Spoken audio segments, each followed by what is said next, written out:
Hello दोस्तों, group D का exam 17 अगस्त 2022 से शुरू हो रहा है, जो कि अब लगभग 4 से 5 दिन बाकी हैं। तो जल्दी से आइए हम जीके का क्विक रिवीजन कर लेते हैं। तो इस वीडियो में हम देखेंगे इस सीरीज का 16वां वीडियो, जो कि 314 वीडियो टोटल होने वाला है इस सीरीज में। तो जल्दी से हम चलते हैं, क्विक रिवीजन कर लेते हैं। ठीक है दोस्तों, चैनल को पूरा सब्सक्राइब कर लेना है और फुल वीडियो देखना है आपको। चलिए स्टार्ट करते हैं।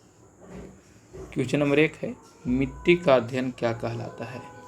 मिट्टी का अध्ययन पेडोलॉजी कहलाता है। तो ऑप्शन नंबर सी यहाँ पर करेक्ट होगा, पेडोलॉजी। चट्टानों का अध्ययन को हम क्या कहते हैं? चट्टानों का अध्ययन को पेट्रोलॉजी कहते हैं। तो ऑप्शन नंबर बी यहाँ पर करेक्ट। पुरानी जलोढ़ मिट्टी को क्या कहा जाता है? तो पुरानी जलोढ़ मिट्टी को बांगर कहते हैं। तो ऑप्शन नंबर बी यहाँ पर करेक्ट होगा। साम्पेन कहाँ की मूल जनजाति है? साम्पेन, ठीक है, साम्पेन जो है निकोबार द्वीप समूह की मूल जनजाति है। तो यहाँ पर निकोबार द्वीप समूह होगा। ठीक है, ऑप्शन नंबर बी। औंग जनजाति का निवास स्थान कहाँ है? औंग जनजाति का निवास स्थान छोटा अंडमान में है। ठीक है, तो छोटा अंडमान यहाँ पर करेक्ट आंसर हो जाएगा, छोटा अंडमान औंग जनजाति का।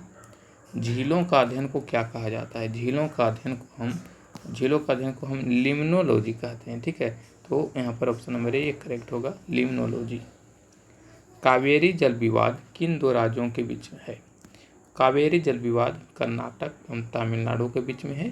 तो ऑप्शन नंबर ए करेक्ट होगा, कर्नाटक एवं तमिलनाडु।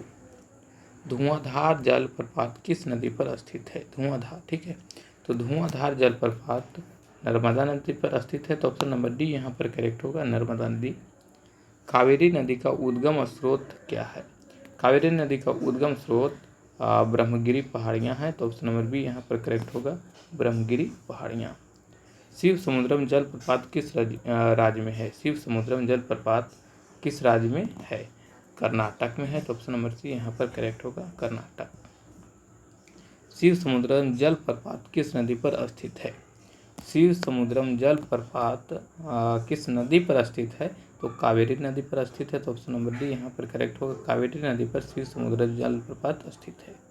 दक्षिण गंगा या वृद्ध गंगा कहलाती है? तो दक्षिणी गंगा या वृद्ध गंगा कावेरी नदी कहलाती है। तो यहाँ पर दक्षिण गंगा या वृद्ध गंगा हम गोदावरी नदी को कहते हैं। ठीक है, तो यहाँ पर ऑप्शन नंबर सी करेक्ट होगा, गोदावरी नदी। ठीक है, और असम का शोक हम किस नदी को कहते हैं? तो ब्रह्मपुत्रा को असम का शोक कहा जाता है। भारत की जलवायु कैसी है? तो भारत की जलवायु उष्णकटिबंधीय मानसूनी है। तो ऑप्शन नंबर ए करेक्ट होगा, उष्णकटिबंधीय मानसूनी। रेगुर मिट्टी का नाम से किस नाम से जाना जाता है? तो रेगुर मिट्टी को हम काली मिट्टी के नाम से जानते हैं। तो ऑप्शन नंबर ए करेक्ट होगा, काली मिट्टी। गुजरात की जीवन रेखा कहलाती है? गुजरात की जीवन रेखा नर्मदा नदी को कहते हैं। तो ऑप्शन नंबर ए करेक्ट होगा। चिल्का किस प्रकार की झील है? चिल्का किस प्रकार की झील वो हमसे पूछ रहा है, तो लगून झील है चिल्का। तो ऑप्शन नंबर डी यहाँ पर करेक्ट होगा। विश्व का सबसे बड़ा मानव निर्मित झील? तो विश्व का सबसे बड़ा जो मानव निर्मित झील है, मीड झील है। ऑप्शन नंबर ए करेक्ट होगा, मीड झील। ओडिशा का शोक किस नदी को माना जाता है? तो ओडिशा का शोक जो है हम किस नदी को मानते हैं? ब्रह्मणी नदी को। ऑप्शन नंबर बी यहाँ पर करेक्ट होगा, ब्रह्मणी नदी। छिपरा किसकी सहायक नदी है? तो छिपरा चंबल नदी की सहायक नदी है। तो ऑप्शन नंबर सी यहाँ पर करेक्ट होगा, चंबल नदी। चाय की खेती के लिए सबसे उत्तम मिट्टी है? चाय की खेती के लिए सबसे उत्तम मिट्टी कौन सी है? लेटेराइट मिट्टी है चाय की खेती के लिए सबसे उत्तम मिट्टी। अंडमान निकोबार की सबसे ऊंची चोटी कौन है? अंडमान निकोबार की सबसे ऊंची चोटी सैंडल पीक है। तो ऑप्शन नंबर बी यहाँ पर करेक्ट होगा, सैडल पीक। ठीक है, दक्षिण भारत की गंगा किसे कहते हैं? तो दक्षिण भारत की गंगा कावेरी नदी को कहते हैं, और दक्षिणी गंगा या बूढ़ी गंगा गोदावरी को। ठीक है, दक्षिण भारत की गंगा अगर पूछेगा तो कावेरी नदी होगा। सर्वाधिक सीधी बहने वाली नदी कौन सी है? तो सर्वाधिक सीधी बहने वाली नदी नर्मदा नदी है। तो यहाँ पर ऑप्शन नंबर बी करेक्ट होगा, नर्मदा नदी। लाल मिट्टी में किसकी अधिकता होती है? लाल मिट्टी में आयरन ऑक्साइड की अधिकता होती है। तो ऑप्शन नंबर बी करेक्ट होगा, आयरन ऑक्साइड। माजुली नदी द्वीप किस नदी पर स्थित है? माजुली नदी द्वीप ब्रह्मपुत्र नदी पर स्थित है, तो ऑप्शन नंबर बी यहाँ पर करेक्ट होगा, ब्रह्मपुत्र नदी। पश्चिम की ओर बहने वाली नदी कौन है? पश्चिम की ओर बहने वाली नदी नर्मदा और ताप्ती दोनों है, तो यहाँ पर ऑप्शन नंबर डी करेक्ट होगा, ए और बी दोनों। ठीक है। लक्षद्वीप का निर्माण हुआ किससे? ठीक है, तो लक्षद्वीप का निर्माण प्रवाल से हुआ है, तो ऑप्शन नंबर बी यहाँ पर करेक्ट होगा, लक्षद्वीप का निर्माण प्रवाल से हुआ है। काली मिट्टी का निर्माण किस चट्टान के टूटने से होता है? काली मिट्टी का निर्माण किस चट्टान के टूटने से होता है? तो यहाँ पर ऑप्शन है बेसाल्ट जो चट्टान होते हैं उसको वो बेसाल्ट चट्टान टूटती है तो काली मिट्टी का निर्माण होता है। ऑप्शन नंबर बी यहाँ पर करेक्ट होगा, बेसाल्ट चट्टान।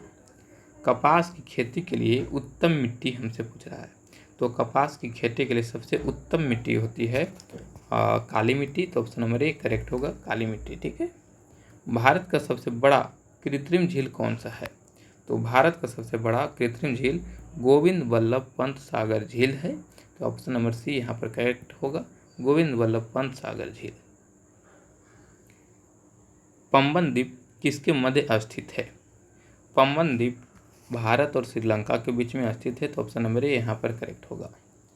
किस द्वीप का नाम बदलकर अब्दुल कलाम द्वीप रखा गया है? तो व्हीलर द्वीप का नाम बदलकर अब्दुल कलाम द्वीप रखा गया है, व्हीलर द्वीप का। ठीक है। उसके बाद क्वेश्चन है तमिलनाडु के तटों या कोरमंडल तट पर जाड़े के दिन में, जो तमिलनाडु या कोरमंडल तट उसको कहते हैं, तो जाड़े के दिन में, ठंडे के दिन में वर्षा होती है किस मानसून के कारण? ठीक है, तो मानसून हमसे पूछ रहा है, तो या तो लौटती मानसून हो जाएगा और उत्तर पूर्वी मानसून, तो यहाँ पर ऑप्शन नंबर ए करेक्ट होगा, उत्तर पूर्वी या लौटती हुई मानसून। ठीक है, तो तमिलनाडु में ठंडे के दिन में उत्तर पूर्वी या लौटती मानसून से वर्षा होती है। भारत में अधिकांश वर्षा किस मानसून से होती है? तो भारत में अधिकांश वर्षा दक्षिण पश्चिम मानसून से होती है, तो ऑप्शन नंबर बी यहाँ पर करेक्ट होगा, दक्षिण पश्चिम मानसून। ठीक है। उसके बाद है लक्षद्वीप के लोग कौन सी भाषा बोलते हैं? तो लक्षद्वीप जो प्रवाल द्वीप है, तो वहाँ पर मलयालम भाषा बोला जाता है, तो ऑप्शन नंबर सी यहाँ पर करेक्ट होगा, मलयालम। नवीन जलोढ़ मिट्टी को क्या कहा जाता है? नया जलोढ़ मिट्टी को हम क्या कहते हैं? ठीक है, तो बांगर कहते हैं, तो यहाँ पर नवीन, पुराने को बांगर और नए को हम खादर कहते हैं, तो ऑप्शन नंबर ए करेक्ट होगा, खादर। ठीक है। उसके बाद दक्षिण भारत की सबसे लंबी नदी कौन है? दक्षिण भारत की सबसे लंबी नदी हमसे पूछ रहा है, तो यहाँ पर गोदावरी नदी जो है वो दक्षिण भारत की सबसे लंबी नदी है, तो गोदावरी यहाँ पर करेक्ट आंसर होगा, गोदावरी। ठीक है। बिहार का शोक किस नदी को कहा जाता है? तो आप जानते हो कोसी नदी को कहा जाता है बिहार का शोक, तो ऑप्शन नंबर डी करेक्ट होगा। रबी फसल की बुआई कब की जाती है? ठीक है, तो रबी फसल की बुआई जो है अक्टूबर नवंबर में की जाती है, तो ऑप्शन नंबर ए करेक्ट होगा, अक्टूबर नवंबर। ठीक है। उसके बाद एक खरीफ फसल कौन सी है? यहाँ पर मक्का जो है वो खरीफ फसल है, चना, मटर और जौ ये तीनों रबी फसल हैं, बाकी और एक मक्का जो बच गया ये खरीफ फसल है। ठीक है। लक्षद्वीप में द्वीपों की कुल संख्या कितनी है? लक्षद्वीप में द्वीपों की कुल संख्या 36 है, तो ऑप्शन नंबर बी करेक्ट होगा, 36। ठीक है। खरीफ फसल की बुआई कब की जाती है? तो खरीफ फसल की बुआई मार्च अप्रैल में किया जाता है, तो यहाँ पर खरीफ फसल जो हो गया धान वगैरह, तो जून जुलाई में, ठीक है, बरसात के समय में जून जुलाई में किया जाता है, तो ऑप्शन नंबर बी यहाँ पर करेक्ट होगा। ठीक है। रबी फसल कौन सी है? यहाँ पर रबी फसल गेहूँ है, तो ऑप्शन नंबर ए यहाँ पर करेक्ट होगा, गेहूँ। ठीक है। धान, बाजरा और गन्ना ये बरसात के समय में लगता है, यानी कि खरीफ फसल है, और गेहूँ जो है रबी फसल है। अंडमान निकोबार द्वीप निर्मित है, तो अंडमान निकोबार द्वीप समूह जो है वो ज्वालामुखी से निर्मित है, तो ऑप्शन नंबर ए यहाँ पर करेक्ट होगा, ज्वालामुखी से। तो दोस्तों ये लेक्चर नंबर 16 था, तो 16 लेक्चर को आप पूरा देखें, तो उसके लिए फिर लाइक शेयर कमेंट कर देना है इस वीडियो को। ठीक है। और आगे आने वाले 314 जो लेक्चर होने वाले हैं, तो उस पूरे लेक्चर को देखने के लिए चैनल को सब्सक्राइब कर लेना है और दोस्तों को बता देना है। ठीक है। चलिए मिलते हैं नेक्स्ट लेक्चर में, जब तक के लिए जय हिंद।